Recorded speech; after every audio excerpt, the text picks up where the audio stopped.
চট্টগ্রামের ফটিকছড়িতে হাত বদলেই বেড়ে যাচ্ছে লেবুর দাম। বাগান থেকে প্রতি পিস লেবু ৮ থেকে ১০ টাকায় নিয়ে পাইকাররা বিক্রি করছেন প্রায় ৩ গুণ বেশি দামে। স্থানীয় কৃষকরা বলছেন আড়ত থেকে সরাসরি বাজারে সরবরাহ করা গেলে লাভবান হবেন তারা। বিস্তারিত থাকছে কামরুল সবুজের প্রতিবেদনে। এগুলা হওয়ার কথা ছিল ৫ টাকা, এখন এক জোড়া লেবু ৬০ টাকা ৭০ টাকা করে বিক্রি করতেছে। হাত বদল হইলে লেবুর দাম বাড়িয়ে যায়, তখন একটা সমস্যা, লেবুর দাম বাড়িয়ে যায়। রোজা হিসাবে হয়েছে একটু বাইছে, রোজার পরে গেলে আমরা এক লেবু ৫৮ বিক্রি করি, ১ টাকাও বিক্রি করি। রমজান মাসে ধনী গরিব নির্বিশেষে ইফতারে লেবুর শরবত অন্যতম প্রধান পানীয়। তাই তো রমজান এলেই চাহিদার সাথে পাল্লা দিয়ে বাড়ে লেবুর দাম।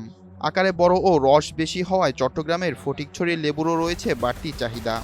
কিন্তু বাজারের চাহিদা থাকলেও হাসি নেই এখানকার লেবু চাষিদের মুখে। স্থানীয় কৃষকরা জানান, বাগান থেকে পাইকাররা প্রতি পিস লেবু কিনছেন মাত্র ৮ থেকে ১০ টাকায়, অথচ একই লেবু হাত বদল হয়ে বিক্রি হচ্ছে প্রায় ৩ গুণ দামে। এই যে লেবুগুলা বিক্রি হচ্ছে ছোট ছোট লেবুগুলা, এগুলা হওয়ার কথা ছিল ৫ টাকা, এখন এক জোড়া লেবু ৬০ টাকা ৭০ টাকা করে বিক্রি করতেছে। তারপর সেই শশাগুলা এখন ৭০-৮০ টাকা করে কেজি। এগুলা তো সিন্ডিকেট, এই সিন্ডিকেটগুলা ভাঙতে হবে। এখন ফার্মেন্ট এখানে কাজ করি, লেবু এখন ধরেন এখানে বাজারে এই লেবুটা এখন ধরেন দেখতেছেন এগুলা ৮ টাকা, সর্বোচ্চ বাজার ১০ টাকা। এখান থেকে গাড়ি ভাড়া দিয়ে ঢাকা ফাটে কিনে নিতেছে, ওদের কাছে খুচরা যারা নিতেছে কিনে তারা লেবুটা ৩০ টাকা ৪০ টাকা ৫০ বিক্রি করতেছে। কিন্তু এটার জন্য দায়বার কার আমাদের। বস্তা একটা এখন ৬,০০০ টাকা হলে খরচ টাকা দেন, ঢাকা পৌঁছে কত ৭,০০০ টাকা। ওখান থেকে আবার খুচরা পাইকার যারা নেয় তাদের হাতে গেলে ২ হাত বদল হইলে লেবুর দাম বাড়িয়ে যায়, তখন একটা সমস্যা, লেবুর দাম বাড়িয়ে যায়। একটা সাড়ে বস্তা ৮০০ টাকা বস্তা, ১৮০০ ২,০০০ টাকা কিনে লেবু মানে ৭ দেওয়া লাগে। প্রতি বছর ধরেন না ব্যয় হয় ৬০ থেকে ৭০,০০০ টাকা ব্যয় হয়ে যায়, কিন্তু লাভের বেলায় আসলে আমরা পাই না। এখন যেমন এমন বর্তমানে লেবু আমাদের ধরেন ৮ টাকা ১০ টাকা এরকম বিক্রি করতেছি, কিন্তু বাইরে শোনা যায় যে ৩০ টাকা পিস ৪০ টাকা এরকম হয়। এছাড়াও কৃষকদের অভিযোগ, ভরা মৌসুমে প্রতি পিস লেবু ৫০ পয়সা থেকে ১ টাকায় বিক্রি হয়। তাই চড়া মৌসুমেও দাম না পাওয়ায় চালান ওঠানো নিয়ে শঙ্কায় কৃষকরা। ১০ টাকা বা ৮০ টাকা এই হিসাবের পাই। এখন মনে করেন রোজা হিসাবে হয়েছে একটু বাইছে, রোজার পরে গেলে আমরা এক লেবু ৫৮ বিক্রি করি, ১ টাকাও বিক্রি করি, বুঝলেন নি। বস্তা ১০০ টাকা ১৫০ টাকা এই হিসাবের বেচা হয়। আর যে খরচ আমরা এই বাগানের ভিতরে করি, এখন মনে করেন পানি দিতে হইলে বহু টাকা লাগে।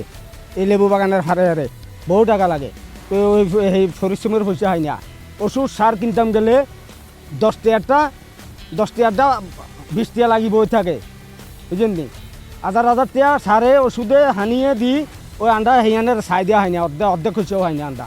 উপজেলা কৃষি অফিস বলছেন, এখন লেবুর পর্যাপ্ত সময় নয়, কিন্তু চাহিদা বেশি থাকায় লেবুর দাম বাড়তি। তবে মধ্যপন্থাদের কারসাজি ভেঙে আড়তের সাথে সরাসরি বিক্রেতাদের যোগসূত্র তৈরির আশ্বাস দিলেন উপজেলা নির্বাহী কর্মকর্তা। এই সময় যেহেতু আসলে মূল যে মৌসুম, সেই মৌসুমটা না, এই সময় উৎপাদন কিছুটা কম হবে, এবং কম হওয়ার জন্যই আমাদের যেহেতু চাহিদা বেশি, উৎপাদন কম, সেক্ষেত্রে আসলে বাজারে এটা একটা নেগেটিভ প্রভাব পড়ে। ফলে দেখা যাচ্ছে যে লেবুর দাম অনেক বেড়ে গেছে। বিষয়টি আমার গোচরে এসেছে।